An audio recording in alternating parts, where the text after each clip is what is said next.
नमस्ते बच्चों, आज पढ़ेंगे मध्य प्रदेश पटवारी। ये पटवारी का नेक्स्ट वीडियो रहेगा। जिन लोगों ने पिछला वीडियो नहीं देखा हो वो पिछला वीडियो जरूर देख ले। पटवारी का ये इम्पोर्टेंट प्रश्न मैं आपके सामने पिछले सालों में जो प्रश्न पूछे गए इम्पोर्टेंट मैंने यहाँ आपके सामने इस वीडियो में प्रस्तुत कर रहे हैं। जो विद्यार्थी पहली बार इस चैनल पर जुड़े, इस चैनल को सब्सक्राइब कर दें, लाइक कर दें, बेल आइकन दबा दें ताकि आपको हर एक वीडियो का नोटिफिकेशन मिले। वीडियो अच्छा लगे तो दोस्तों में ज़रूर शेयर करें ताकि उनको भी इस वीडियो के माध्यम से कुछ ज्ञान मिल सके। चलिए शुरू करते हैं आज का लेक्चर। मध्य प्रदेश पटवारी जो 2023 है, इसमें मैंने आपके सामने इम्पोर्टेंट प्रश्न वन लाइनर के रूप में वीडियो में आपके सामने ला रहा हूँ। तो चलिए शुरू करते हैं आज का लेक्चर। मध्य प्रदेश पटवारी परीक्षा 2023। आज का पहला प्रश्न देखेंगे। तो मध्य प्रदेश राज्य में औद्योगिक विकास निगम कब स्थापित किया गया था? तो ये 1965 में स्थापित किया गया था मध्य प्रदेश में औद्योगिक विकास निगम। मध्य प्रदेश में जितने भी अनुसंधान केंद्र से रिलेटेड है, एक प्रश्न वहाँ से एक या दो प्रश्न बनने की संभावना रहती है। तो जो विद्यार्थी यह वीडियो देख रहे हैं वो औद्योगिक केंद्र, जो भी केंद्र है मध्य प्रदेश में, वो उन पे एक नज़र मार लें। यहाँ से प्रश्न बनने की 100% संभावना है। चलिए नेक्स्ट प्रश्न देखते हैं आज का। इंदिरा गांधी राष्ट्रीय वन अकादमी भारतीय वन सेवा के जो अधिकारी है वो उनके लिए ये संस्थान कहाँ पर है? भारतीय सेवा अधिकारी राष्ट्रीय इंदिरा गांधी वन अकादमी भारतीय सेवा वन अधिकारियों के लिए एक संस्थान कहाँ पर है? तो ये देहरादून में है। ये पिछली बार प्रश्न सारे पूछे जा चुके हैं पटवारी की एग्ज़ाम में। ये पटवारी की जो बुक्स वगैरह है इनमें से छांट के ही आपके सामने बनाए हैं। ये इम्पोर्टेंट प्रश्न है। पिछले जो भी परीक्षा होती हैं उनमें रिपीट हो जाते हैं प्रश्न। चलिए शुरू करते हैं। तो भारतीय सेवा वन अधिकारियों के लिए एक संस्थान कहाँ पर है? तो ये देहरादून में है। नेक्स्ट प्रश्न की बात करते हैं। भगवत गीता में कितने अध्याय हैं? ये तक प्रश्न पूछ लिया था कि भगवत गीता में कितने अध्याय हैं। तो कुल 18 अध्याय हैं। भगवत गीता में कुल कितने अध्याय हैं? तो 18 अध्याय हैं। नेक्स्ट प्रश्न पर चलते हैं। भूवैज्ञानिक दृष्टिकोण से मध्य प्रदेश का सबसे पुराना भाग कौन सा है? मध्य प्रदेश की जो भी भू संरचना है वो कौन सा भाग है? मध्य प्रदेश में भू संरचना का कौन सा भाग है? तो मध्य प्रदेश में भू संरचना का गोंडवाना जो गोंडवाना की भूमि मध्य प्रदेश गोंडवाना का भाग है। तो गोंडवाना की भूमि का भाग है मध्य प्रदेश। नेक्स्ट प्रश्न पर चलते हैं। बाघ का प्राचीन शहर वास्तव में किसे कहा जाता है, या बाघ का शहर किसे कहा जाता है? तो ये इंदौर के पास में बाघ का शहर, जो लगभग धार जिले को बाघ का शहर कहा जाता है। यहाँ पे जो प्रश्न में दे रखा है मैंने वही आंसर आपके सामने यह प्रस्तुत किया। बाघ का शहर धार को कहा जाता है और बाघ की गुफा भी धार जिले में है। ये पिछली MPPSC में प्रश्न बना था कि बाघ की गुफा कहाँ पर है? तो बाघ की गुफा धार जिले में है। और ये भी इस प्रश्न में भी ये आंसर दे रखा कि इंदौर के पास, मतलब धार शहर। नेक्स्ट पर चर्चा कर लेते हैं। वैश्विक परिवार दिवस कब मनाया जाता है? जो वैश्विक परिवार दिवस, एक या दो प्रश्न, जितने भी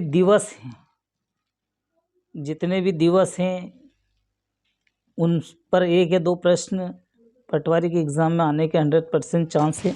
तो जो विद्यार्थी पहली बार अगर इस लेक्चर से जुड़े हैं तो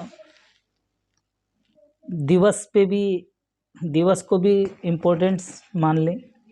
तो यहाँ से 1 जनवरी विश्व परिवार दिवस 1 जनवरी को मनाया जाता है। विश्व परिवार दिवस कब मनाया जाता है? तो 1 जनवरी को मनाया जाता है। चलिए नेक्स्ट प्रश्न पर चलते हैं। भारतीय राष्ट्रीय सेना की स्थापना, जो कि BSF की स्थापना किस वर्ष हुई थी? तो ये 1942 में भारतीय राष्ट्रीय सेना की स्थापना हुई थी। 1942 में हुई थी इसकी स्थापना। भारतीय राष्ट्रीय सेना की स्थापना 1942 में हुई थी। नेक्स्ट प्रश्न पर चलते हैं। नेक्स्ट प्रश्न पर चलते तो भारत का सबसे बड़ा किला कौन सा है? ये पिछली बार की पटवारी के एग्जाम में पूछा जा चुका है कि भारत का सबसे बड़ा किला कौन सा है। तो ये चित्तौड़गढ़ का किला भारत का सबसे बड़ा किला है। नेक्स्ट प्रश्न पर चलते हैं। नेक्स्ट प्रश्न पर चलते हैं। मध्य प्रदेश में सबसे महत्वपूर्ण नदी द्वीप कहाँ पर है यार? मध्य प्रदेश का सबसे महत्वपूर्ण नदी द्वीप कौन सा है? तो ये ओंकारेश्वर नदी द्वीप महत्वपूर्ण है और ओंकारेश्वर खंडवा जिले में स्थित है।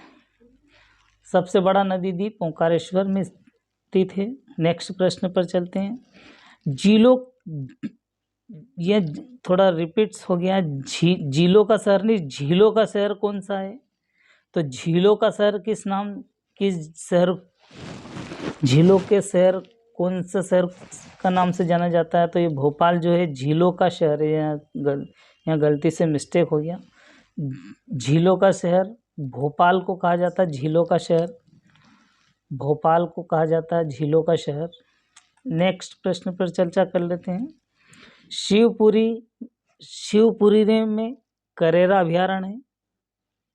तो यहाँ से 2 प्रश्न बनने की संभावना है। तो पहला प्रश्न बनेगा कि करेरा अभयारण्य किस जिले में है? तो शिवपुरी लगा देना। शिवपुरी में करेरा अभयारण्य। अभयारण्य से भी प्रश्न पूछ लिए जाते हैं। मध्य प्रदेश में अभयारण्य या भारत के वन्य अभयारण्य से भी प्रश्न बनने की संभावना है। तो एक बार अभयारण्य को भी पढ़ लीजिए। शिवपुरी में करेरा अभयारण्य स्थित है। करेरा अभयारण्य कहाँ स्थित है? शिवपुरी में। और ये पर्यावरण पर्यटन केंद्र भी है। पर्यावरण पर्यटन केंद्र के लिए प्रसिद्ध है शिवपुरी का करेरा अभयारण्य। नेक्स्ट प्रश्न पर चलते हैं। तो यहाँ 2 प्रश्न बनने के पर्यावरण पर्यटन केंद्र कौन सा है? तो करेरा अभयारण्य है। करेरा और करेरा कहाँ पर स्थापित है? तो शिवपुरी में स्थित है। नेक्स्ट प्रश्न पर चलते हैं। बादल महल के नाम से कौन जाना जाता है? यहाँ बादल महल को किस नाम से जानते हैं? बादल महल, तो ये राहतगढ़ का किले को बादल महल कहते हैं। ये जितने भी प्रश्न मैं आपके सामने जो प्रस्तुत कर रहा हूँ, ये सारे के सारे पटवारी की परीक्षा में पिछले कुछ सालों में पूछे जा चुके हैं। तो बादल महल के नाम से कौन सा किला जाना जाता है? तो ये राहतगढ़ का किला बादल महल के नाम से जाना जाता है। नेक्स्ट प्रश्न पर चलते हैं। मध्य प्रदेश का राज्य पशु कौन सा है? एक तो ये प्रश्न बन सकता है कि मध्य प्रदेश का राज्य पशु कौन सा है? तो ये बारहसिंगा है। बारहसिंगा मध्य प्रदेश का राज्य पशु है। और ये कहाँ पाया जाता है? बारहसिंगा कहाँ पाया जाता है? बारहसिंगा कहाँ पाया जाता है? ये कौन से राष्ट्रीय उद्यान में पाया जाता है? तो ये बारहसिंगा जो है कान्हा किसली राष्ट्रीय उद्यान में पाया जाता है। यहाँ से भी 2 प्रश्न बनने की संभावना है। पहला प्रश्न मध्य प्रदेश का राज्य पशु तो बारहसिंगा, और बारहसिंगा कहाँ पाया जाता है? तो कान्हा राष्ट्रीय उद्यान में पाया जाता है। नेक्स्ट प्रश्न पर चलते हैं। भारत का नियंत्रण महालेखा परीक्षक की नियुक्ति किसके द्वारा की जाती है? जो भारत CAG कंट्रोलर महालेखा परीक्षक है, जो नियंत्रण महालेखा परीक्षक है, उसकी नियुक्ति किसके द्वारा की जाती है? तो ये राष्ट्रपति जी के द्वारा इनकी नियुक्ति की जाती है, जिनको हम इंग्लिश में केग कहते हैं। नियंत्रण महालेखा परीक्षक केग की नियुक्ति किसके द्वारा होती है? तो राष्ट्रपति के द्वारा होती है। नेक्स्ट प्रश्न पर चर्चा कर लेते हैं। नेक्स्ट प्रश्न, दतिया में प्रसिद्ध पीठ कौन सी है? जो दतिया शहर है, मध्य प्रदेश का दतिया जो जिला है, वहाँ पर कौन सी पीठ स्थित है? तो दतिया जिले में कौन सी पीठ स्थित है? शक्तिपीठ स्थित है। तो ये पीताम्बरा पीठ दतिया में स्थित है। और दतिया में माँ शारदा की पीठ को पीताम्बरा पीठ कहा जाता है। माँ शारदा देवी का मंदिर है, माँ शारदा पीठ के दतिया में ही है और इसी पीठ को पीताम्बरा पीठ कहते हैं। नेक्स्ट प्रश्न पर चलते हैं। चंदेरी के संस्थापक कौन थे? तो चंदेरी के संस्थापक कौन थे? तो राजा कीर्तिपाल थे। चंदेरी के संस्थापक कौन थे? तो राजा कीर्तिपाल थे। और ये किस वंश से संबंधित थे? किस राजवंश से संबंधित थे? तो ये प्रतिहार वंश से संबंधित थे। जो चंदेरी के राजा थे, जो चंदेरी जिसने स्थापना की थी, वो राजा कीर्तिपाल थे। और उनके द्वारा वो किस राजवंश से थे? किस वंश से थे? तो ये प्रतिहार वंश से थे। नेक्स्ट प्रश्न पर चर्चा कर लेते हैं। प्रधानमंत्री ग्राम सड़क योजना किस वर्ष शुरू की गई थी? तो ये सन 2000 में शुरू की गई थी। पिछली बार की जो व्यापम की एग्ज़ाम हुई है या पटवारी की एग्ज़ाम में हुई है, ऐसे प्रश्न MP पटवारी में बनने की संभावना है। तो जो भी योजनाएं चल रही है अभी फ़िलहाल में, कौन कौन सी योजना चल रही है, उन पर भी वीडियो आप एक बार रीड कर लें कि कौन कौन सी योजना वर्तमान में चालू की गई है, कौन कौन सी योजना चलाई जा रही है। यहाँ से भी प्रश्न बनने की संभावना है। प्रधानमंत्री ग्राम सड़क योजना सन 2000 में चलाई गई थी। और ये किस प्रधानमंत्री के द्वारा प्रधानमंत्री ग्राम सड़क योजना लागू की गई थी? तो ये अटल बिहारी वाजपेयी जी के द्वारा प्रधानमंत्री ग्राम सड़क योजना लागू की गई थी, जो कि गांव की सड़कों को शहरों की सड़कों से जोड़ने का कार्यक्रम बनाया गया था। इनने उद्देश्य रखा गया था कि गांव की सड़कों को शहर की सड़कों से जोड़ना का काम किया गया था। तो यहाँ से दो प्रश्न बनने की। प्रधानमंत्री ग्राम सड़क योजना किस वर्ष शुरू की गई थी? तो सन 2000 में शुरू की गई थी। और किसके द्वारा शुरू की गई थी? तो ये अटल बिहारी वाजपेयी जी के द्वारा शुरू की गई थी। नेक्स्ट प्रश्न पर चलते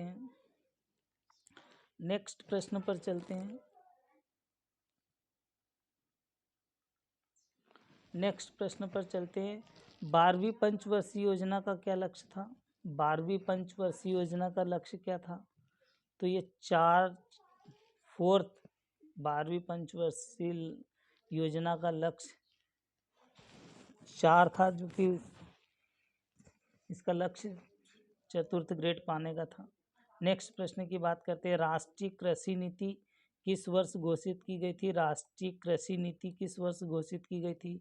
तो ये सन 2000 में राष्ट्रीय कृषि नीति घोषित की गई थी। नेक्स्ट प्रश्न की बात करते हैं। कंप्यूटर पे भी प्रश्न बनने की संभावना रहती है। कंप्यूटर एक बार अच्छा रीड कर लें।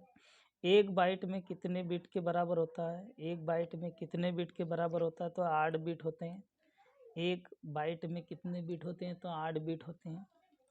नेक्स्ट प्रश्न की बात करते हैं। वेबसाइट चलती है, उसके मुख्य फर्स्ट पेज को क्या कहलाता है? मुख्य जो फर्स्ट पेज रहता है वेबसाइट का, जो मुख्य फर्स्ट पेज रहता है, उसको क्या कहते हैं? तो ये होम पेज कहते हैं।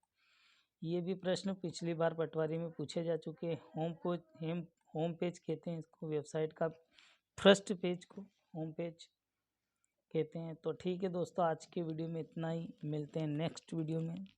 जो विद्यार्थी पहली बार इस चैनल से जुड़े, इस चैनल को सब्सक्राइब कर दें, लाइक कर दें, बेल आइकन दबा दें, ताकि आपको हर एक वीडियो का नोटिफिकेशन मिले। वीडियो अच्छा लगे तो दोस्तों में ज़रूर शेयर करें, ताकि उनको भी इस वीडियो के माध्यम से कुछ ज्ञान मिल सके। तो आज की वीडियो में इतना ही। जय हिंद, जय भारत।